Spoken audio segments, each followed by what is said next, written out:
Welcome back, dear Odooers. My company, Stealthy Wood, has opened a branch in the United States, Stealthy Wood Inc. We have even closed our first deal for this branch and will send the first invoice. It's a good occasion to see how things move between accounts. As we saw in the accounting overview, nothing is lost, nothing is created, everything is transformed. So when I issue an invoice of $1,000, my account receivable is debited $1,000. This means that I'm entitled to receive this amount, therefore, the balance of this account is positive. Now, let's say that my client just paid me on my bank account. That means that $1,000 were debited on my account. The account receivable is at the same time credited of $1,000, and its balance is brought to zero since my client is not in my debt anymore. And now my bank account has a positive balance. Great. And a special thanks to my client who paid very quickly. So let's see what this looks like in my Odoo accounting app. All right, so here I am on my database for my company, Stealthy Wood Inc. Now let's go ahead and dive into the accounting application. So the first thing I'm going to see here are some shortcuts to help me configure my accounting app. So first, let's start with company data. Let's click on the Let's Start button.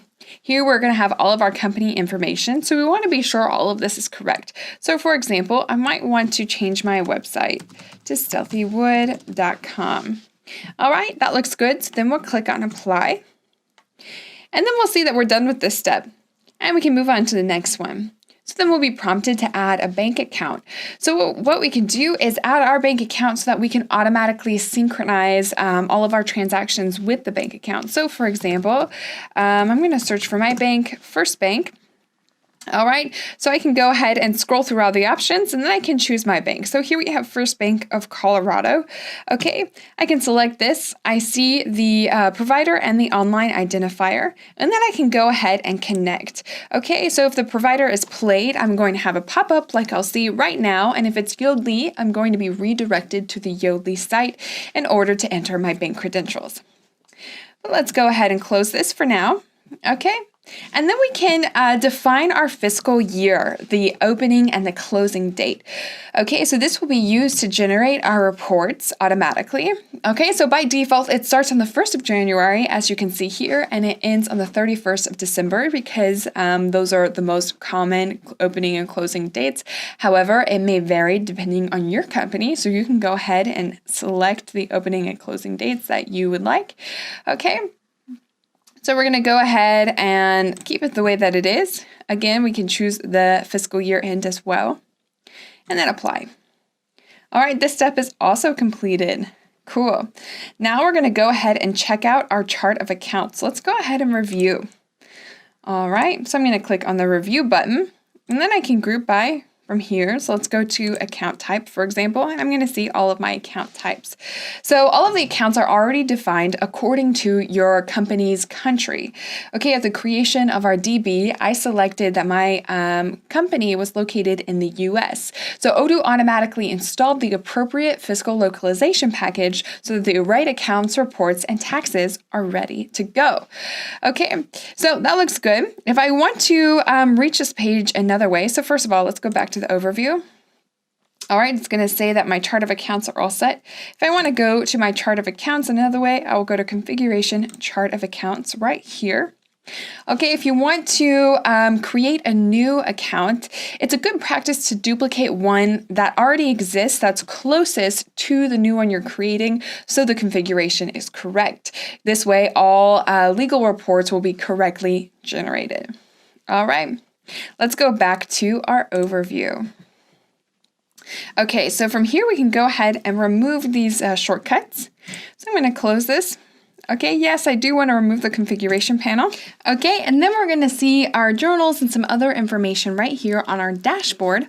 Okay, and if we want to go to some other shortcuts, we simply have to click on these three little dots that you'll see in the corner of all of these sections. Okay, and then you'll have some other options as well.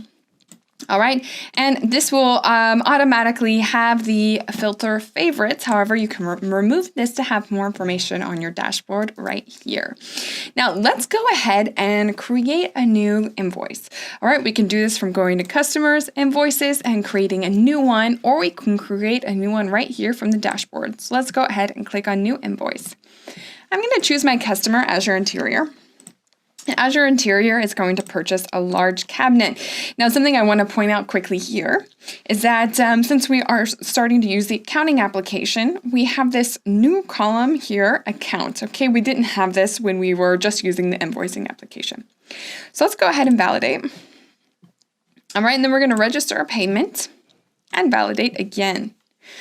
Looks good. Now when we scroll down to the bottom, we're going to see that this invoice has been paid for. And if we click on the little I, we can have more information about the payment. So we see that this payment and this invoice have been reconciled together. Okay, if we need to unreconcile, we simply need to click the unreconcile button, or we can also view. All right, from the invoice still, let's go to the other info tab. All right, from here, of course, we have some other info. All right, so we have the journal that this is related to. Of course, it's customer invoices. We even have the account. Okay, and we're also going to see the journal entry that was automatically generated as well for this invoice. So let's go ahead and check that out right now by simply clicking on it. All right, so here I have a journal entry. Okay, so this is composed of at least 2 journal items. So the first line here is a debit in the account receivable, as we see here. So this is what my client owes me. And the second line is the amount of taxes, and the third is for the product sales. Both of these are credited, which we see here. So at the bottom, we're going to see that the debit and the credit are balanced, which is very important, of course. So just to be sure that we're not missing any information, I'm just going to move my face, and you'll see that behind my face is simply the due dates. All right, so we're not missing any extremely important information there. All right, and the most important thing, of course, is that everything is balanced. Okay, we can even go to the reconciled entries right here. But for now, we're going to go to customers and then payments and select the last one, which is the payment that we just created for the invoice. Okay, and then from here, we can access our journal items and also our invoices. Let's go straight to our journal items. All right, so here we see that our client paid us $368. This amount is debited on the bank account, all right, which we see here, whereas it's credited on the account receivable. Okay, so our client doesn't owe us that amount anymore, which is great. Again, we have a balance between our debit and our credit. All right, now to see all of our journal entries, we simply have to go to accounting and journal entries here. All right, this is where you can create journal entries manually if you need to. So by default, the filter will be miscellaneous operations. And this is defined since all other entries are generated automatically by Odoo. Okay, so when we create a new one, we're gonna see that miscellaneous operations right here. And that's all for the basics. However, be sure you stay tuned for the other accounting videos. Thank you for watching.